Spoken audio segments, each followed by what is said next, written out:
when I sit down to do my podcast, I take my notebook and I got my little ink pen here and I'm put 1, 2, 3 tickler words of things important, just tickler words, not a paragraph, not a sentence, to help me stay on track of what I want to communicate effectively in that short podcast. Most hosts never achieve the results they hoped for.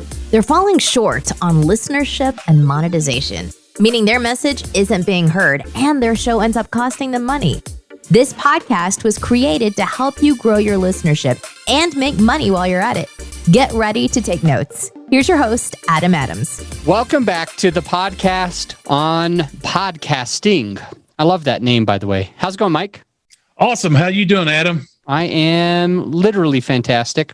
I'm excited to have you on the show because I've known you for a little while. We're in the same mastermind, and you've been planning on or thinking about, or people have been telling you to start a show, and you have a show, and I need to pull it in front of me. I think you're like ranking top 1% or top 1.5% in the entire world right now, which is just crazy. So I love that you decided to start the podcast. In this interview with you, Mike, I really want to focus on anything that you can do to pour into a listener who might have a new podcast or about to launch their podcast for the first time. Mike's bio is in the show notes. As you know, if you're a listener to this show, you've probably heard that before. Instead of me reading the whole bio to you, I just put it in the show notes. But a couple cool things about Mike is he does real estate investing. He's amazing at real estate investing. His podcast is called 5 Hour Real Estate Week, which means he only needs to work, and his clients that end up becoming real estate investors only need that 5 hours a week to be able to pour into their side business, their real estate business, and still be able to do what he's done and have lots of paid off rentals that are paying you every single month. He was previously in the police department, and he's got a couple of best-selling books. You'll find all of the links to those books and everything else by just scrolling down and checking out the show notes. With that said, Mike, I want to dive into this episode. I want to share your journey with starting a podcast. Did you want to have a podcast? Did you feel compelled to have a podcast? Were you trying to avoid it? What was kind of going through your mind before actually starting that podcast? Okay, well, I got to hit the rewind button just a little bit. The 5 Hour Real Estate Week, if you recall, Adam, when I hired you and we got together to pull the trigger on this thing, I wanted to share my niche, my target. I want to repeat what I did and share with folks so they can do it. So when I got started in real estate, I had a full-time job. And so I was limited to maybe 5 hours a week with being a husband, a dad, selling Girl Scout cookies, basketball games, blah, blah, blah, all that stuff. And so I had about 5 hours a week, and I had to figure out how to do that. So that's my target as far as the podcast, the ideal, with the goal not to compete with Donald Trump, but to get 20 nice rentals paid for and do it safely in 3 to 5 years. So that's what the podcast is about. You and me together came up with the name of it. And I thank you for that. Now, let me say this to everybody listening here that's thinking about podcasting. Okay. Number one, I've never listened to podcasts. I'm what do you call it? The R generation or the M generation or whatever, something. I've never listened to podcasts, still don't do it today. And it's just not me, I guess. Now, the other thing was I have purchased and paid for podcast software for probably the last 5 years. Subscription to this and subscription to that and blah, blah, blah, blah, blah. And I might find some time I might spend 2 hours piddling with it, not get anything done, and had no idea what I was doing.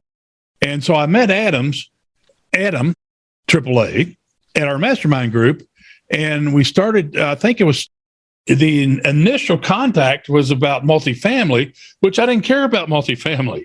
Okay. I mean, I got multifamily. That's not what I want to Adam's brain.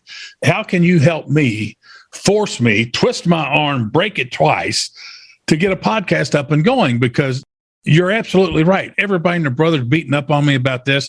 If that's happening to you, you need to get a podcast. And Adam's just opened my eyes to a whole new world, like Alice in Wonderland, going out here and seeing all this stuff. And so I have different membership levels in my stuff. And I asked my higher level investors in my memberships about podcasts. And Adam already told me this. So I sort of kind of thought I knew the answer because of Adam. And I said, do you guys listen to podcasts? And they said, yes. And I said, so which ones do you listen to? What's your qualifying criteria, this and that? And they said, I don't want to listen to something for 60 minutes or 90 minutes or 2 hours or more. I want something short, sweet, to the point so I can move on. There's just not enough hours in a day. And so Adam convinced me to keep these things short and precise. And I've done free investor training webinars every Tuesday at 12 noon for probably 15 years or more, ever since webinars came out. So I'm used to doing 25 to 60 minutes every week, no problem. And to get this condensed down to 5 to 12 minutes is very difficult for me. So he goes through in a very elaborate, let's call it preparation. He forces you to think about what you're going to target, how you can do this. He even helped me with the wordsmithing on how to present this out, to launch it, to let people in Facebook know the do's and don'ts of Facebook. So much stuff, guys. I can't tell you.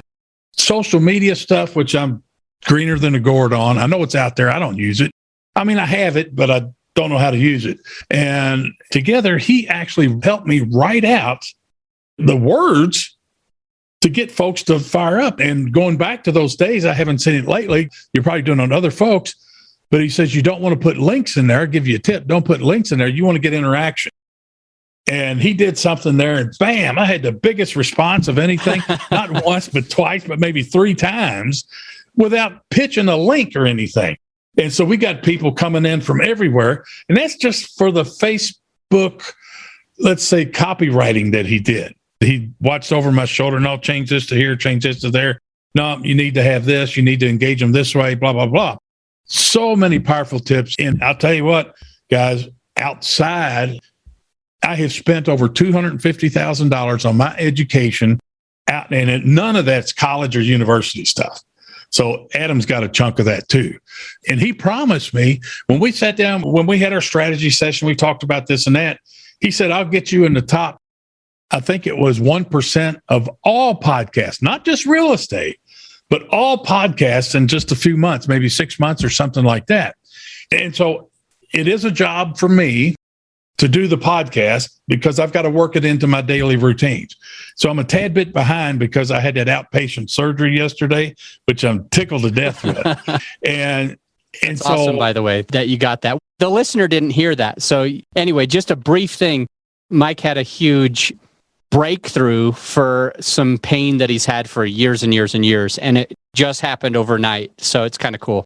Yesterday morning. Sorry I cut you off, but you keep going.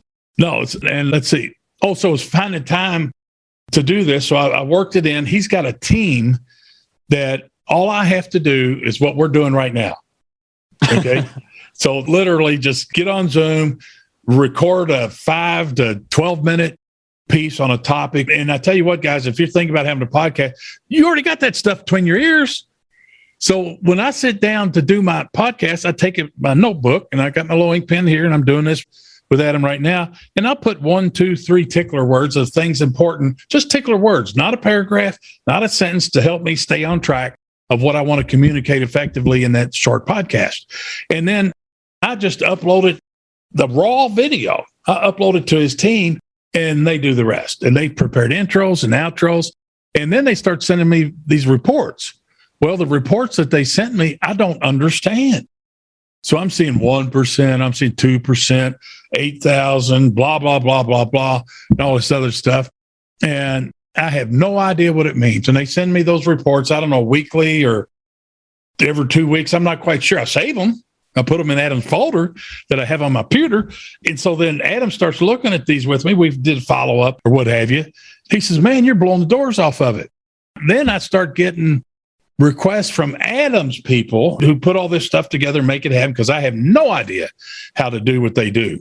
And then they're getting folks that want to sponsor, get involved and sponsor my podcast. And then on top of that, I start getting invites to be featured on other people's podcasts because I don't know what to say about the numbers other than Adam told me they're through the roof. So tell me what that means. Well, here's one. Let me at least spend a moment digesting for our listener the takeaways that I've gotten from what you've mentioned so far. There's quite a bit. Number one, you mentioned the niche or your target, how you had a full-time job and you were able to do real estate the way that you've done it. And so you knew that you could support others who were in that same boat. And I think that's a huge takeaway for somebody who's about to start a podcast or has a podcast, to be sure that they're doing that. I call it step 0, because it's the step that you do before you ever start anything with your podcast, is trying to make sure you understand who you're going for. And the big mistake that I continue to see most podcasters make, somewhere around 90% of them, which is just insane, and I don't want our listener to become one of those 90%, is that the content that they have, the episodes that they have, the title of their podcast, it doesn't attract their niche. It doesn't attract their target. And so that was a huge takeaway that you mentioned, Mike, is spending that time to make sure that you solved that before starting the podcast. Or if somebody's already started the podcast, they haven't done that yet, you can still pivot. If I could just interject one thing here to enhance that takeaway you're talking about. Remember I said I had paid for years all this stuff to do it. And so I went out and I bought a domain called The Mike Butler Show, themikebutlershow.com. Well, what you're describing right now, I would have done exactly what you're describing. And so, well, I won't get into the other part, but I wanted to zero in, as you say. And I didn't want it to be the Mike Butler Show. Well, who's that guy? Blah, blah, blah. Well, I wanted to have a title that connected with my target audience. And they can get more than 20 rental houses if they want. I was buying 100 a year and never went to the bank while working my full-time job. So anyway, I didn't mean to cut you off, but go ahead. No, that was great. Hey, by the way, on this same topic, the 20 nice rentals paid for in 3 to 5 years without having to quit your job if you have one. Out of curiosity, are all 20 rentals supposed to be completely debt-free after the 3 to 5 years? Yes, absolutely. And never go to a bank. I definitely think people need to check out your show, because that sounds very compelling. I love that. I like this other thing you mentioned. You said, number one, I've never listened to a podcast. You don't listen to podcasts. You still don't. And I think that's an interesting thing. Obviously, our listener listens to podcasts. If they don't, they at least listen to one podcast, and it's this one. And mine. I thought and yours. I think it's interesting to hear somebody who decided to take that leap, even though it wasn't something that they do themselves. And I love what made you make that decision. Besides having a conversation with me, right? You mentioned that you reached out to people that already know you, already follow you. They're in probably your highest real estate coaching group, and you basically surveyed them. And I think that's such a smart thing to do when we decide we want to have a podcast, or when we're deciding if we should have a podcast, to survey those people to try to determine, should I even do it? What kind do you listen to? What makes a good podcast to you? Because that helped you think, oh, good, I don't have to do all of these 2-hour podcasts. I can do perhaps a bunch of 12-minute ones, or 5 minutes, or 10-minute podcasts. And I think that there's a couple of takeaways there. Number one, we need to survey our audience. And number two, it's not that we have to do a podcast exactly like the one that we've known. And for example, you and I have a mutual friend, although I think he's closer to you. His name is Brandon Turner. He's another real estate investor. Oh, yeah. And he's got a pretty serious podcast, a pretty serious following. Last time I was in Hawaii, I tried to visit him, but he was actually in Denver when I was leaving Denver. He's randomly. In Hawaii now. Yeah.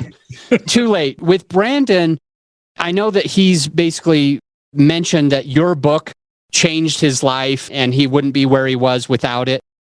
Like, his podcast is really long. Like, it's really effing long. It's so long. And I like him. He's a friend and he's got tons of listeners.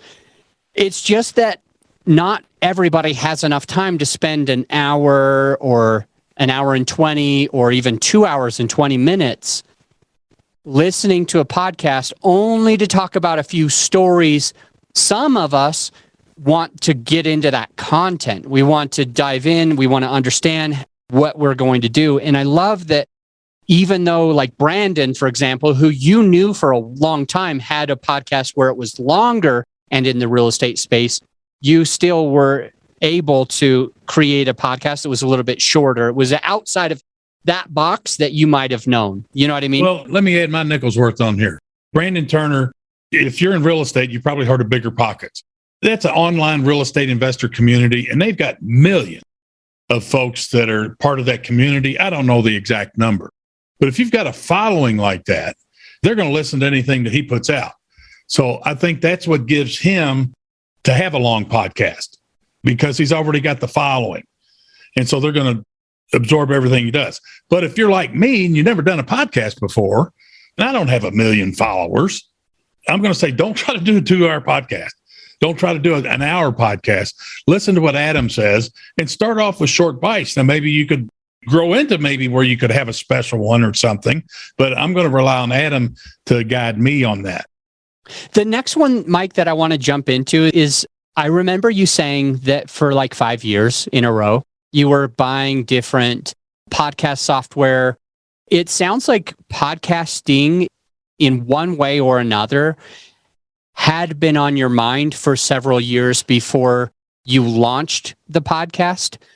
Can you share a little bit about what kind of held you back for that long? What was going through your mind? And I really want to understand if there's any takeaways that the listener who might also be in that place 5 months or 5 years, they're like buying things, learning things, but haven't really taken that step. What was holding you back and what ultimately got you to the next level? I'm a big sponge for education, knowledge, learning, all that. So I bought all this podcast software. Everybody said do it. So maybe I watch a webinar here and they're selling this, and maybe some of the folks that I'm in the masterminds with, I might look and see what they were using for their podcast. He's using that. He knows what he's doing. So I'll buy this and subscribe to that. And I'll buy this and I'll subscribe to that. Well, then I started trying to implement it. I mean, it was worse than learning to ride a bicycle. So some people were saying audio only. Some people say video. Some people, I didn't know what. And how do you make it work? How do you integrate it into your own website? I mean, it was like going to Mars for me. And I don't think I'm that dumb. It's just I didn't have time to sit down and devote a week or two to learn how to do it. And that would just be the basics. That's with no expertise or shortcuts or the yellow brick road version. And so like when I learned to do my own websites years ago, I locked myself in my bedroom and I forced myself to learn WordPress. And I learned about enough to be dangerous, but I pulled it off and it worked. So I've got all that part figured out, I guess, for having learned it. I didn't have the time really, nor the desire to sit there and try to learn a whole new system again. And then you popped up and it's like, yes. The easy button, right? Yeah, the Staples easy button. So you're a smart guy. You've learned enough in many different ways, but in a way, there may have been like this procrastination, which I've learned recently can be a good thing. It can at least show us what we shouldn't be doing because we're not really that interested. So I bet you're more than smart enough, more than capable enough to figure all that stuff out. And I mean, being able to run a business the way that you have and not have to always be like in the business, I know you could have found time, but it was like there was other reasons, like it just wasn't your desire. You're like, I'm done with this. I don't need to figure this out. I don't want to figure this out. It's not that exciting to me. I would like to have a podcast, but it was kind of helpful that you found somebody, a team that was like, hey, we can take it over. The number one reason, I guess, that I procrastinate because I didn't have my round to it. I got to order some more of those from Amazon. But you know, it's funny. My uncle gave me a round to it, and he was like, "Here you go. This way you can fulfill your dreams now," or something. No more excuses. No more excuses. You got side your round note. to it. Go ahead. Keep going, Mike. Okay. So one thing that was a big challenge for me is I felt like my marketing, like I don't buy Facebook ads and all that garbage and stuff. And I'm like, how can this podcast benefit my education company? And I had a hard time identifying how that could be because it's supposed to be information. It's not supposed to be a sales pitch. If you do a sales pitch, nobody's going to listen. It's got to be meat and potatoes. And so I struggled, and this compounded my round to it, procrastination, in that I couldn't figure out a way to make it a lead generator for my education business. And I struggled with that. And then what Adam did and his team, they crafted a very, very Hollywood level intro and outro. And they told them where to go to get more information or training and this and that. And I don't know how to measure right now if my podcast is blowing the doors off, like you're telling me, and I have no reason to dispute it. And I don't know what to compare it to, but I don't know how to measure if I'm getting leads from the podcast. Got it. So with that, I think one thing, I don't know if this helps you to measure the podcast itself. We've got to figure out on your lead magnet, because you talked about the call to action at the end. There's ways of having trackable links. So that could be the answer there. Just make the links trackable so you can follow people through their journey. One thing that I like that you're already doing is you have lead magnets. You're like, hey, if you haven't gotten your book yet, or if you haven't gotten this resource yet, go here.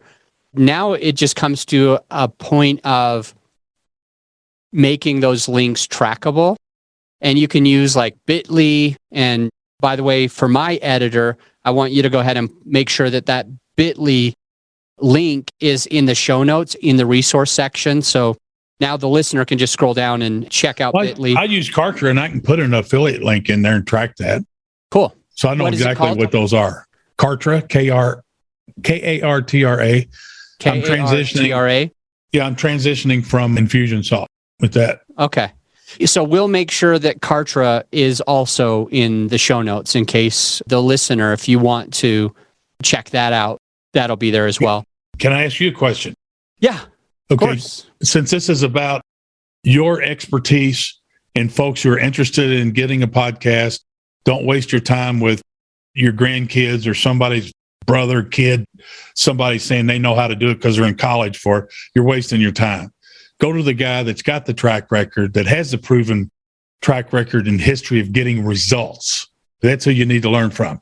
But what I would like for you to share with me and with the listeners here is talk about my numbers and why you say they're so outrageous versus what normal is.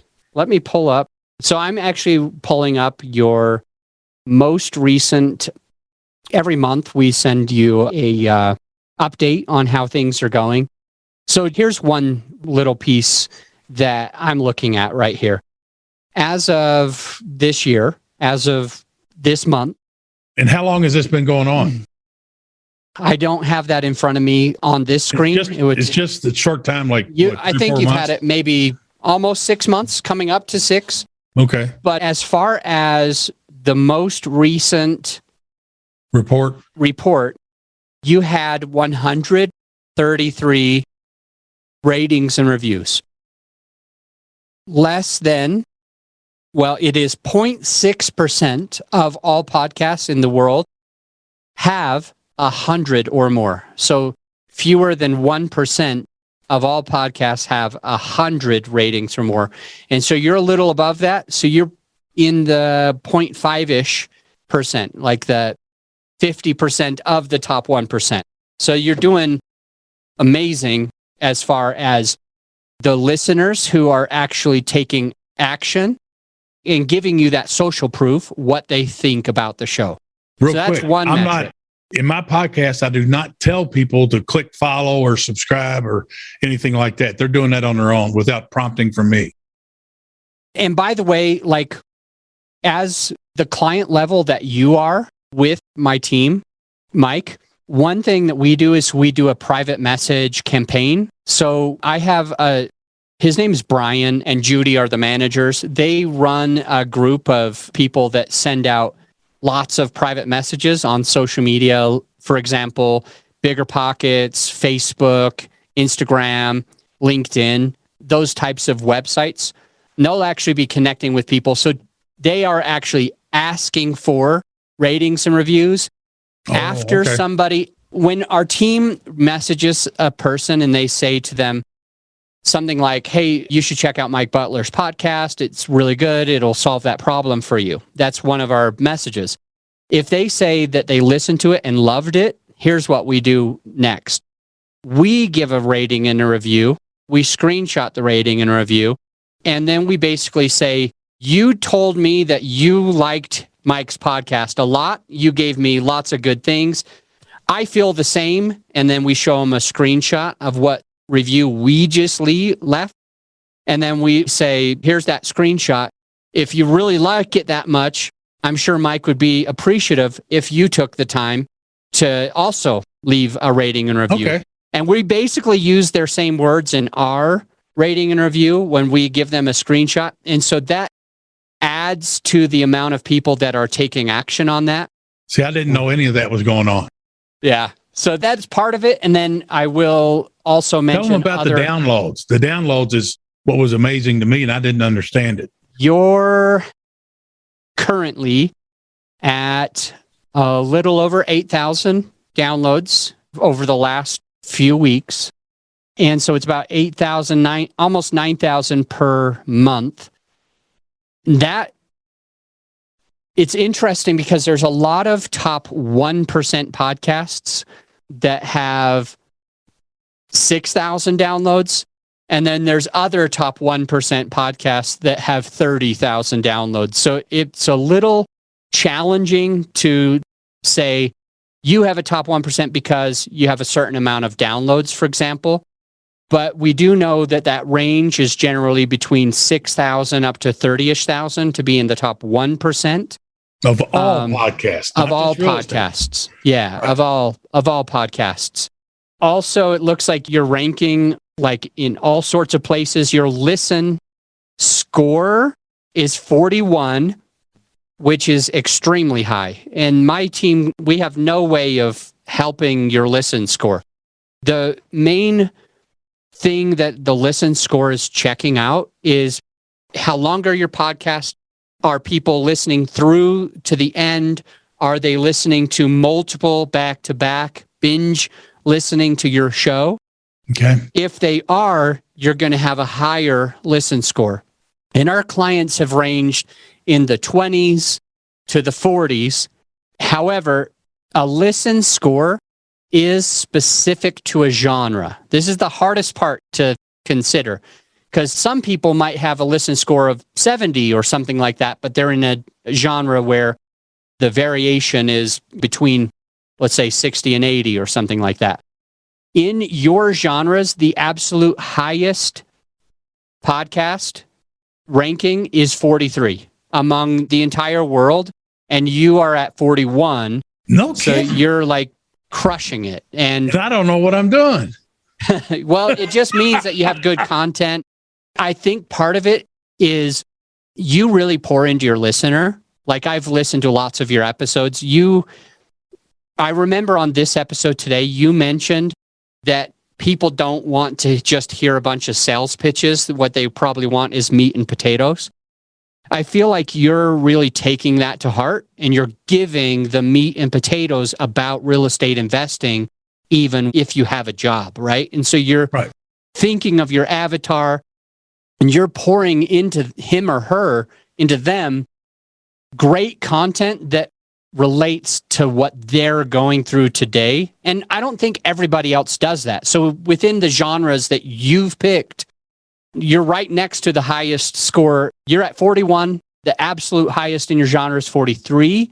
in the entire world out of 2.7 million podcasts. Well, there's less in your genre, I'm sure. And what's cool is that it's increased from the month before. You had a score of 40 last month, and now you're at 41. So you're like really creeping up to that top person, which means you're putting out consistent content. Your listener is engaging with that content. And then this shows a global rank. So in many ways, Mike, your podcast is higher than top 1%. But if you just look at the listen score, and by the way, let's make sure these 3 links go into the resource section. These 3 links: Chartable, Podkite, and Listen Notes. Chartable, Podkite, and Listen Notes.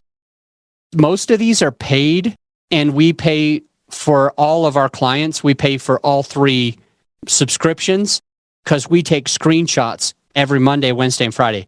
But on Listen Notes, one of the 3 that help you to understand where you rank, it's showing that you have a global ranking among 2.7 million podcasts at top 1.5% on listen score. So in some ways, you're easily higher than that, but on the way that they rank, based on downloads, based on people coming back, based on the same person listening multiple times, you're currently scoring in their category top 1.5% in the entire, it's a global rank that I'm looking at right here. So lots of really good metrics that you've got. It looks like you're continuing to slowly creep up. Every week or so, you're getting a couple of people rating and reviewing your show. Your downloads are fairly consistent, although I think with the doctor appointment that you had and stuff like that, it looks like maybe you missed an episode. So this last, I'm a couple the most recent behind. week went down, and that's probably just due to the fact that there wasn't a podcast episode for your listener to download. They didn't have a new one coming up, so it went down by 234 downloads, less than the week before. But I'm behind on them. Not a big deal there. I think that'll come back, and you had the biggest month that you've had so far. Like you had a 7,000, you had another 7,000. Now you're in the mid 8s. So it's really ramping up right now. So your podcast is doing really, really well. And I hope that that kind of makes sense why I say that it's doing well is because of what these third-party people that actually rate podcasts, where they're putting your podcast, your download numbers, the amount of people that are rating and reviewing the show. And some people, here's a takeaway for anyone listening. Some people, what they'll do is they will actually phone call 100 or 200 people, or let's just call it 10, maybe just 10. But some people will sit there and call their friends, call their family and say, here's my podcast. I just put it out. Please check it out. Listen to an episode or 2 and give me an honest review. Give the show an honest review after you listen. And if you have people doing that for you, I mean, you might be able to call 100 people or 50 people or 200 people. Depends on the person. But you might be able to get 100 ratings and reviews practically in 1 week. So that is possible. Obviously, in yours, it's just every week. There's just a couple. There's just a few a week. It's just consistent. But if you wanted to call some people, that could be a second thing to do, or have your VA call people or whatever it is. There's so much that you've already said, Mike, that I still haven't mentioned at all. And I think all of it is impactful to a new podcaster. After discussing the shorter episodes, not having to do it like Brandon Turner or whatever, you mentioned the wordsmithing and the social media and not posting links. What I want to share right now is I'm just going to do a separate podcast episode on that specifically, and it'll be back to back with this one. So the next episode our listener hears is going to be a little bit of ins and outs of how to do that wordsmithing when you're first launching and doing your pre-launch of the podcast. Because Mike, that was a big piece why your podcast grew to the level that it did so quickly. You got 8,672 downloads last week. Yeah. Many people don't even get 8,000 downloads after having a podcast for 2 full years and combining every single effing month together. Many people haven't gotten to 8,000 or 5,000 or 10,000 after a year or two. So like for you to just be doing this regularly every month, 7,000, 7,000, 8,000 is remarkable in and of itself. And I think that wordsmithing had a little bit to do with it. So the next episode that our listener will hear will be me just trying to share some of those social media strategies. So when you launch your podcast, you can be able to do the exact same thing or be at that place where you're at least getting more downloads every month than people are getting every year. So I know you'll be able to do that. No links was a big takeaway, but we'll put that in the next one. I love how you mentioned that you've spent over $250,000 on education, not including anything about university. And I really want you to share why you've done that.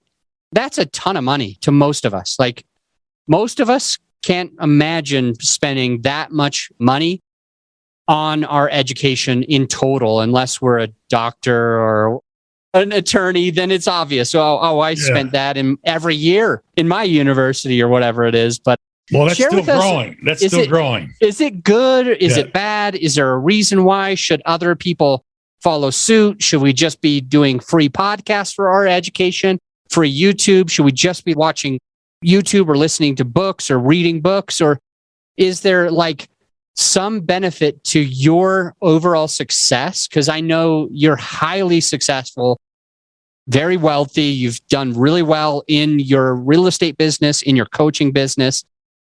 I'm curious if we need to be spending $250,000 or some other amount if we want to get to your level. Would you have been able to achieve this podcast journey if you didn't spend the $250,000? I know that's a ton of questions, but no, it's not a ton of questions. Okay, I'm going to say this. So my goal was when I discovered after about house number 3 and number 4 that real estate really, truly can give me true financial independence. Well, then I set a goal as like, okay, how many houses would I have to own to pay somebody to do that for me? And so I realized, well, shoot, if I'm going to get 100 houses, why don't I do it this year and just get it over with? And so then I forced myself to attend every boot camp, seminar, workshop, some good, some bad. And I wanted to cram these experts 30 years of experience into my head in about 18 months for that, how to invest in real estate. So I did that. Did I spend money on bad ones? Yeah. But you know what? It was still good money because I learned I don't want to be anything like that knucklehead. So I'm glad I didn't waste time, energy, and effort going down that road. So then I get into masterminds, which is how I met you. I've been in some masterminds where they were a joke and all they were doing is trying to steal your list and of your leads, of your buyers and stuff. And so I didn't like that. So the mastermind that we're in, it's not cheap. And I belong to a couple other masterminds as well. That's how I met you. And so you got to do your due diligence on where you're going to invest your education dollars. But here's where I think folks screw up. They think of education dollars as like something out there on the side extra. You got to build it into your annual business budget, just like property taxes or insurance, utilities, whatever. Build that in there and then carefully select what you're going to take for that year, whether it's a mastermind or the other. And the farther up you go, the more expensive it gets. So I don't want to learn from somebody that knows less than me. I want to learn from somebody that has a better track record of success that they can share with me what they did to be successful. And when you get to that point that we're at today, Adam, you were in apartments. It doesn't have to be real estate. So the mastermind me and you belong in, there are people who own a car vehicle wrap business. Another one's got hotels. Boat detailing. Yeah, all kinds of weird stuff. And so I met Adam and I'm like, wow, he was featured in one of our mastermind kind of group training webinar thing, and he offered a free strategy session. I didn't care about the apartments. Tell me about these podcasts. And so what I'd like to finish up on my end for your listeners, for folks who are thinking about this, here's what I got to do, and here's what's challenging. Okay, number one, you got to flat do the podcast.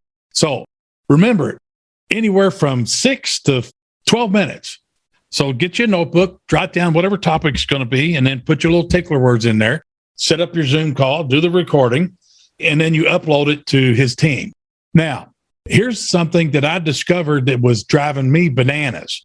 I created a chart so that I can carefully review what topic that I'm going to talk about, because when you start getting a boatload of episodes in there, the last thing I think you want to do is repeat one topic 2 or 3 times.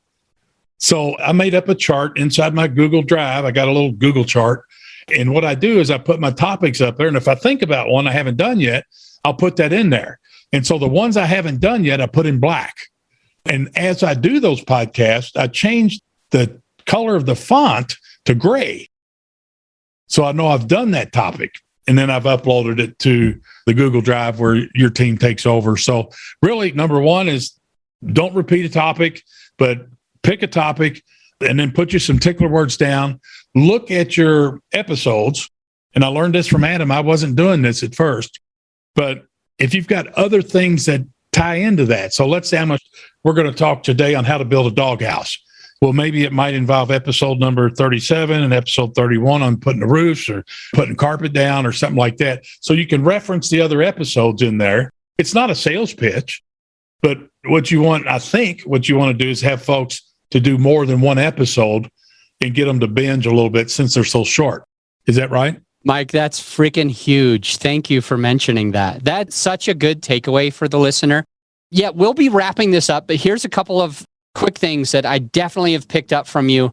And I have to admit that I stole something from you. So here we go. The tickler words is brilliant. I love it because some people, when thinking about a podcast, think that they must script it out perfectly. And I don't mind if people do that or not. I just think that it sounds bad if you're actually reading it. Like when you script it out and you think that it's perfect, but when you're delivering it, it's obvious that you're reading, and some of it is the voice inflections. Like it's obvious that it was scripted, and it sounds generally bad for most Charlie people. Brown's teacher. You don't want to sound like Charlie Brown's teacher. Wah, wah. Exactly. So I love that you mentioned tickler words. You mentioned, I definitely want to hit this. Well, hit this. Maybe a couple of quick bullet points, tickler words. I know I want to say that. I know that I want to deliver this piece of value. I know that I want to talk about this story. But you don't have to script it out. And I think it ends up being better. And I love that you mentioned that. I think it's a super helpful way for us to be able to create a 5, 10, 15, 12-minute episode. Next is, you mentioned that you had conflicting advice, and I think this is just huge and needs to be restated to our listener who might be starting a podcast. One of the reasons Mike got held back for 5-ish years, one of the reasons is because everybody said a different thing. Like this person said they have to be an hour, this person said they have to be 35 minutes, the other person said they have to be under 30 minutes. The next person said, you need to title it this way. The other person said, you have to title it this completely other way. And as you're getting this advice from people that are doing it, and they're all doing it slightly differently, but finding some success, regardless of, it makes it challenging to know how to sift the weed from the chaff, right? It just makes it challenging to know, what should I actually freaking do? Like, I can't do any of these things because they all are completely opposite. He's telling me to buy apartments. He's telling me to buy houses. I can't do both, or should I do both? Or this other person says, you know what I mean? You can do both and more. And as far as it goes for podcasting, it is that much different. Like many people are like, you want this long of an intro, or your intro needs to give all of your credentials, or else you're not going to be having the credibility for your listener. And the other person is like, you need to dive in right now. Don't waste time with all that stuff. So it can be a little bit challenging with the conflicting advice. And so I recommend if you've gotten conflicting advice, just try to find the person, the human that you resonate with the most and try to do it the way that they say. Second part of that conflicting advice is that maybe your situation is slightly different than the last person's situation. So just take that into account. I love that we talked about lead magnets. Here's a huge takeaway that I got from you, Mike. Building a business development into your budget. Like that education needs to be built into the budget. I think that our personal growth and our business growth contributes to so much in the future. And you've been doing it right. Maybe it's not a $250,000 for the next person. Maybe it's more, maybe it's less. But it's important that we set aside some money for mastermind or coaching or one thing or another. That goes back to 1989 now. And love it. I can push a button with my QuickBooks system and see how much I've spent on education by year, the total, all that. So that's how I came up with that number. And I know it's more because I'm in two masterminds, including the one you're in. Yeah, some of these are expensive. One year I spent, I don't remember the number. I think it was over $100,000 though, because I did like a couple different people's individual coaching and a couple people's business coaching. And like I was in 3 masterminds and some of these can be a lot. So it ended up being quite a bit of money, but that year I grew more than I have grown in any other year. I literally 12x'd my income the year that I spent over $100,000 on education and stuff. I 12 times my income. So it was more of an investment than a spending, but I love that you say that you should add it to your budget so that you can already plan that it's going to be going there. And I also like to think of it more of like an investment than an expense too. Absolutely right. Yeah. Investment. I forgot to put that in there. So I mentioned I stole something. You had this amazing chart. Yeah. That you created. And we are turning that into a template. We took the concepts and ideas from your chart and we're making a template right now so that future clients don't have to feel overwhelmed about, oh, what do I talk about? When do I talk about it? And yours, I thought was the perfect template because you were doing like 5 episodes a week for the first couple of months. And so you had to create a chart like this to keep it all organized. And I loved your chart so much that we're literally, as I speak to you today, we're trying to create a template around your concepts because I think it's going to help a lot of other people. Yeah. So I just wanted to mention, we kind of stole from you, Mike. Yeah, but that's, I tell you what, that's very helpful for me. And it helps me to not duplicate something that I think is important on the spur of the moment. And I do my tickler words. Let me go in here and look and see. And you can put stuff down there you're not going to do for 2 weeks. And so I've got little mini courses I've got coming up and things like that. And it's a powerful tool that I love. I do want to mention just one thing, only because it might be a counter opinion to something that you mentioned on the podcast. And it's just that I believe that it's okay to touch on similar topics multiple times. I don't want a new podcaster to feel like they can never cover something more than once. And I go back to a guy named, and now I can't remember his name, Matt Terrio, who is actually in our same mastermind. I think he's in LB3 with me. But Matt Terrio has been masterful in being able to cover the basics many, many, many times without like making it feel like he's just has the same word for word episode. And so I just want to state that I think it's okay if you're a new podcaster or you've had your podcast for 6 years. A client of ours, her name is Kathy Fetke. She was talking about how she's just growing her podcast and it used to be about the basics and now it's only about syndication and how to save money with taxes because her podcast is basically growing with her and she didn't want to repeat anything. And I'm like, just do what Matt does. feel okay to repeat things or to bring up the same thing, but just use a different spin or use a different, here's the 3 reasons why today. And the next time you repeat it, it's the 2 reasons why. For example, it is possible and helpful to most people to touch on episode ideas more than once. But I agree, you shouldn't just do the exact same one. So find your balance in there. And then, Mike, the last thing that you mentioned before I started doing this is referring back to previous episodes. I call it a callback, and I'm constantly doing it on multiple different podcasts and suggesting it. It is one of the smartest things you can do because it adds tons of value to your listener, but it also adds tons of value to the podcast algorithm where you're actually triggering an algorithm to support you to be able to be in front of more people.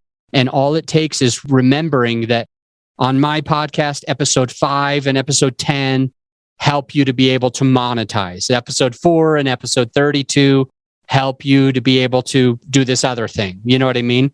And as I resources involving this topic or something. Yeah. And it's all beneficial to your listener when you refer back because they're like, oh, perfect. And I referred forward.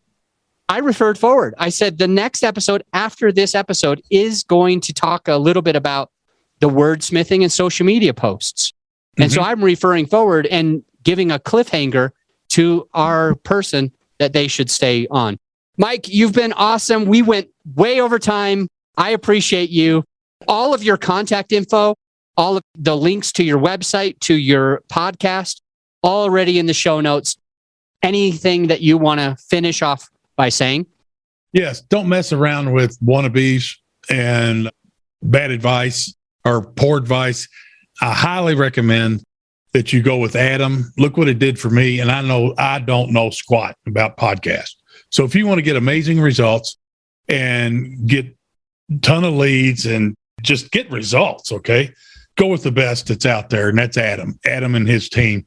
And I tell you what, if I tried to do this on my own, like I did other stuff, on that 41 score, I'd probably be at 0.01. Man, So, Mike, you're I awesome. really appreciate it. Thank you for all the shout outs that you've shared on this Well, episode. they're all true, dude. I appreciate it a lot. I appreciate it a lot. Go check out 5 Hour Real Estate Week. Find out how with your job, how you can still retire early, have a better income, support your kids even more, or have the freedom to take more vacations like Mike has been able to do. So it's called 5 Hour Real Estate Week. The link is in the show notes, and we're out. This episode is brought to you by GrowYourShow.com. Grow Your Show lets you be the star of your show while we handle all the hard stuff. We offer reliable and affordable post-production services that allow you to grow your show organically without all the work. So go ahead and check out the website right now, and feel free to schedule a call with me, and let's take your show to the next level. Again, GrowYourShow.com. You just press record. We handle the rest.